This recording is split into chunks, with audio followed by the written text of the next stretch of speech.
Hello from Notre Dame, Indiana. Today we're going to demo our PerformanceVis, Homework and Exam Analytics Dashboard for Inclusive Student Success.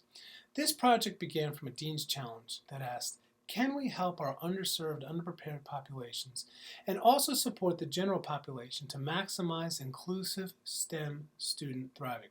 We focused on an Intro to Chem Principles required course for all College of Science and College of Engineering programs at the university, and it's the second largest course on campus with approximately 1,000 first-year students taking the course.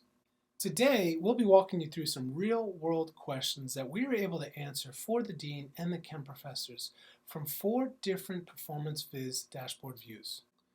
First is the overall exam grade performance pathway. Using this Sankey diagram, we were able to serve 2 goals. First, provide an overview of student exam performance trajectory. And second, display grade distribution of different exams. Here we can answer for the instructor, eventually for the student. Are exam grades being distributed fairly? Which exams are the hardest and the easiest? What are the common performance pathways of this course? Can a student recover after receiving a particular score on a specific exam? Hovering over this pathway in particular, you can see an example where there were 6 students who got an F on the 3rd exam that ended up getting a B on the final. Our second view zooms in to the detailed exam grade pathway using parallel coordinates for the following purposes. First, exam course performance of individual students. Second, to be able to compare course performance of student groups. Here we're going to demo answering a question to a dean or instructor to see how can we reverse engineer and analyze student performance of any individual or group of non-thriving students. So here we see highlighted a student who got an F on the first exam, 0, 0, 0 on the next 3. That means she withdrew from the course. On the right-hand side, you can see in bold, she was a first-gen white female, Pell eligible, and a 1-test SAT score of 1380 or below. We can also ask questions like, are there any course achievement gaps in a particular group of students? So using the characteristic highlighter, we can actually filter for gender to see if there's a gender achievement gap. Notice the green for males, purple for females, and we're looking for students who didn't thrive getting a C or below.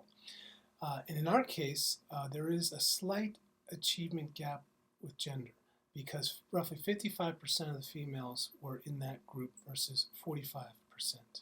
Notice the orange bar length on the left-hand side of that chart.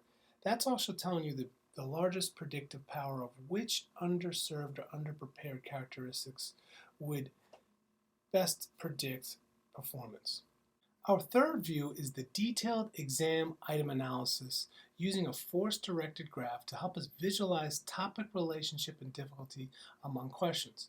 Here an instructor can analyze their exam by saying, are there any or too many questions to be revised that are too easy, too difficult, or unrelated? So we're looking at exam number 3 and we can see that there are some questions way out in the edges there that are not related and light color blue too easy.